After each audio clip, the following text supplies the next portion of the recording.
to SVG-TV News for Friday, May 30th, 2025. I am Yvette Bowens with the details. Commissioner of Police Enville Williams has expressed deep sorrow over the recent loss of life due to a road accident that occurred during the observance of Road Safety Week. The tragic incident brought the country's road fatality count to 2 for the year. While this figure is lower compared to the same period last year, recent statistics from the Royal St. Vincent and the Grenadines Police Force Traffic Department show that road accidents continue to occur daily across the country.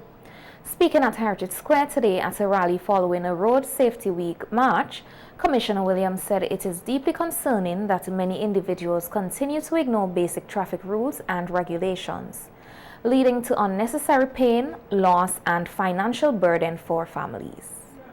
Before I begin, I want to, on behalf of the Royal St. Vincent and Grenadines Police Force, express our heartfelt condolences to the relatives and friends of the young man who lost his life so tragically a few days ago in a road accident. And that is precisely why we are here.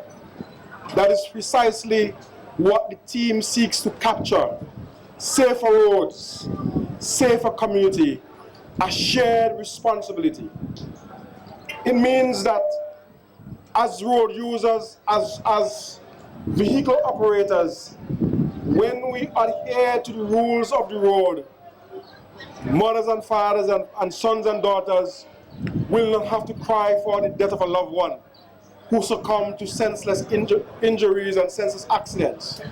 Commissioner Williams also took the opportunity to admonish members of the police force who fail to follow traffic laws themselves. Too often in our society, drivers take it upon themselves to abuse the rules of the road. And I must dare say that police officers are also guilty of abusing the road traffic regulation.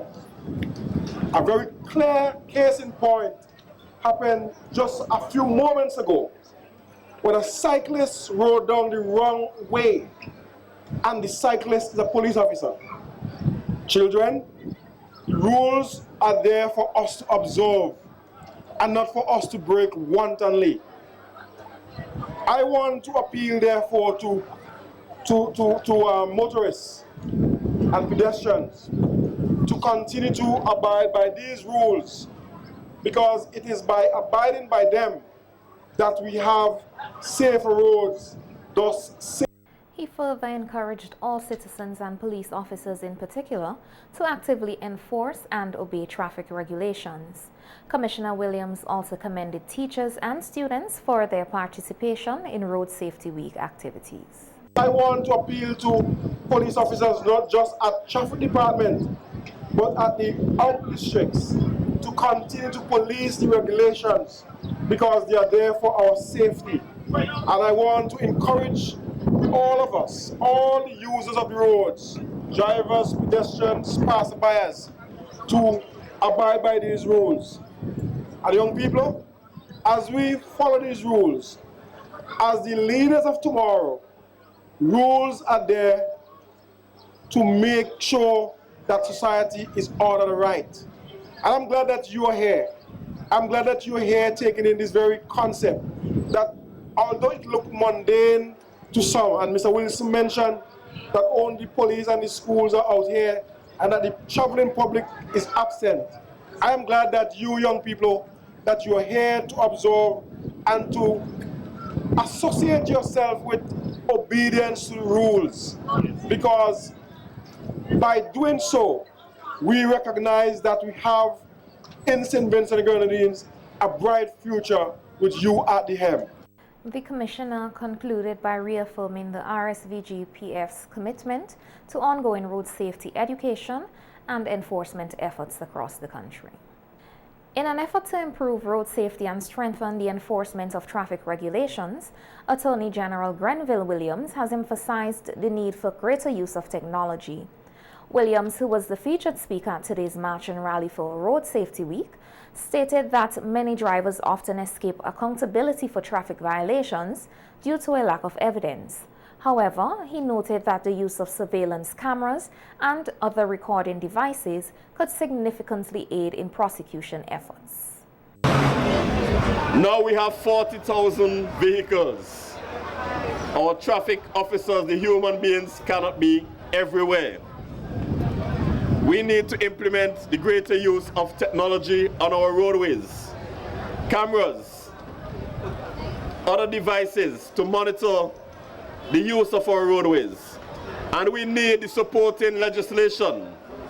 So if our cameras snap you, take a photo of you speeding on our roadway, we should be able to use that image to have that matter taken before the courts and prosecuted, and where appropriate, drivers being sentenced accordingly, whether that's a fine or otherwise. The Attorney General further highlighted the potential benefits of implementing speedometers and devices to measure loud music levels, stating that these tools could support the effective monitoring of traffic offenses and contribute to safer roads. One of the things is that a driver may dispute that he has been speeding on our roads.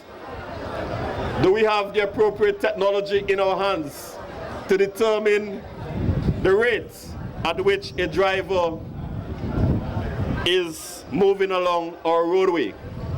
Again, enhanced technology where we are able to assess the speed at which someone is moving along our roadway would assist.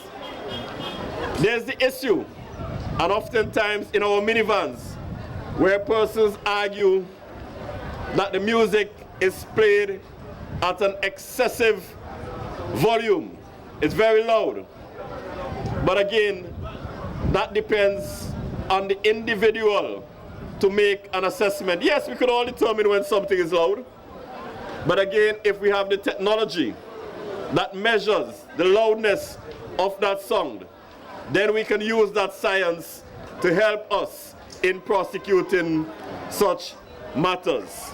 Williams also addressed the increasing issue of public transport drivers breaching their service contracts by refusing to take passengers to their proper destinations. He stressed that this practice is unacceptable and should not be tolerated.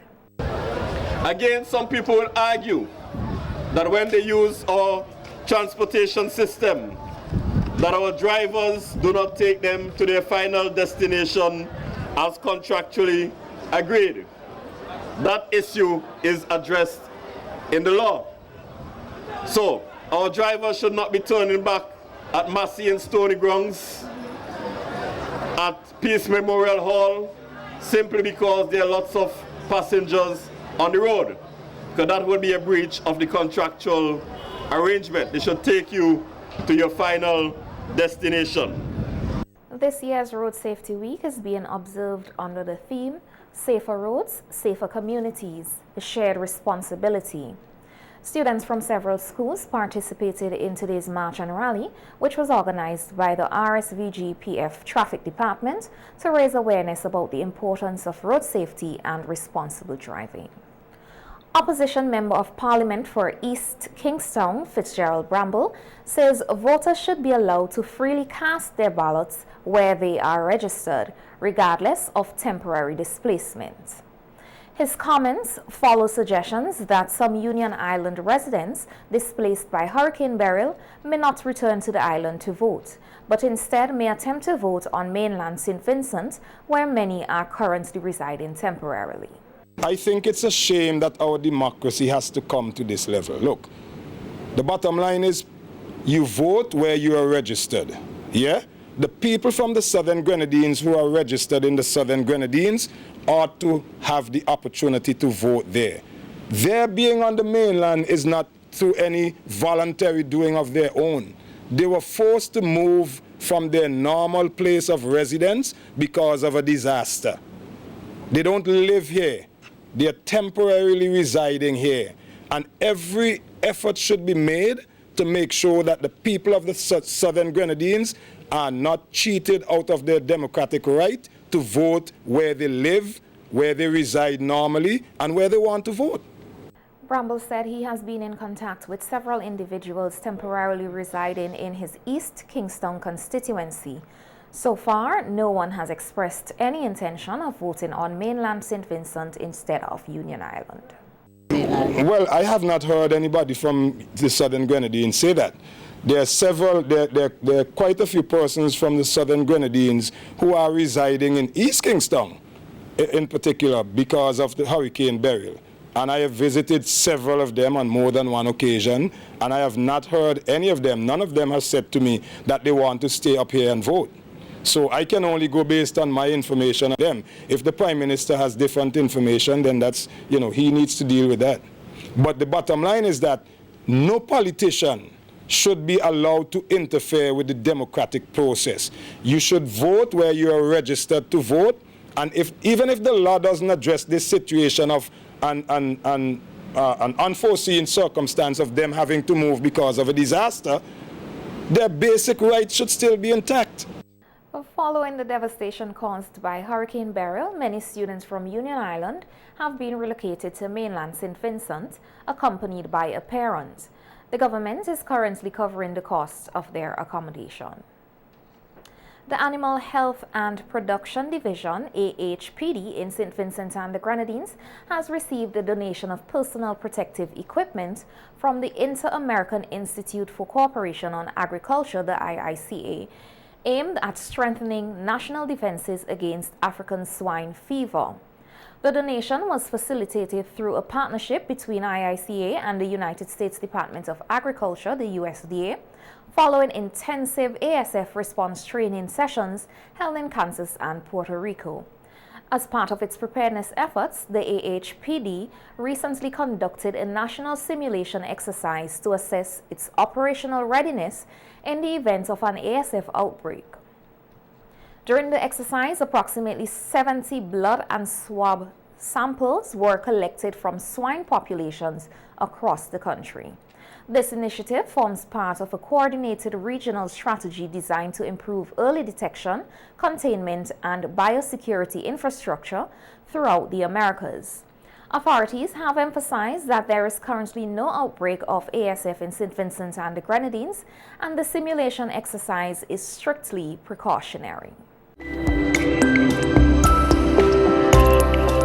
The world's largest floating book fair, Logos Hope, docked at Port Kingstown today, bringing with it a unique blend of literature, learning, and cultural exchange. The Ministry of Tourism, Civil Aviation, Sustainable Development, and Culture, through the Department of Culture, officially welcomed Logos Hope and its international crew. The vessel, which travels the globe, is renowned as a beacon of knowledge and goodwill, offering thousands of affordable books, inspirational resources, and community activities for people of all ages.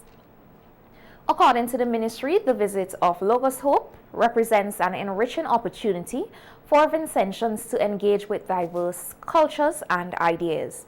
The Department of Culture emphasized the importance of such visits in fostering intercultural dialogue and promoting lifelong learning. The ministry is encouraging the public to participate in the ship's open sessions, exhibitions, and fellowship opportunities during its stay. Logos Hope will be open to the public at the SVG cruise ship berth from June 5th to June 15th, 2025.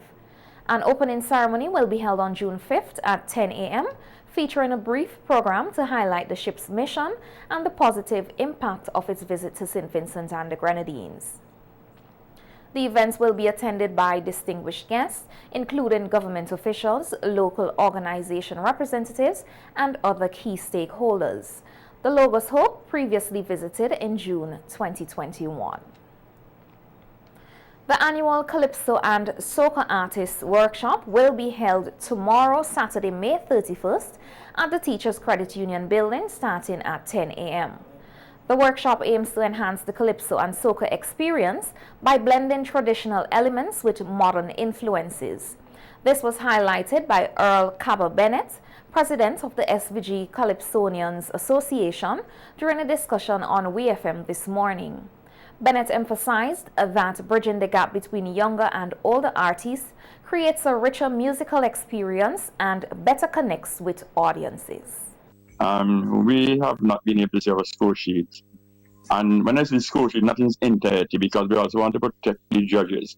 But at least remarks and so on, where your weak areas are, where your strengths are, so you can get proper feedback. So the next year, you can adjust and address these issues if there are issues with your Calypso. Now, to your point, we know largely that Calypso, people say, quote unquote, the old people thing, and sometimes it's heavily laden with politics. But as Cleve said, Dr. Scott, it's a matter of style. But in a tent, you can have entertaining Calypso, popular Calypso, humorous Calypso, not necessarily make it to the finals or semi-finals, because I understand that when persons and patrons flock the tent, they want entertainment value. They just don't want to sit down there and what we call the chicken cushion and be bored. Calypsonians understand that for the most part, and some of them are trying to give you what you ask, because if you are asking the marketplace to support you, you have to give them what they want. Calypso Judge Cleve Scott also spoke on the significance of the workshop, noting that such initiatives are crucial for establishing and understanding the judging criteria used during competitions. We as judges, we have to continue to focus on the criteria, and that's why we do workshops every year, so that we can continue to look at the criteria and to see to what extent from time to time you have to adjust the criteria. Because in the Calypso competition, lyrics is very important. Lyrics is usually the highest category, while in the Soca Monarch, lyrics is not the highest category, it's a lower category in terms of the value. Okay, so that's why we have to meet at all times to continue to see what it is. Because as society transforms, you have, for example, new words, and the judges have to be very aware that there are new words, new vocabulary.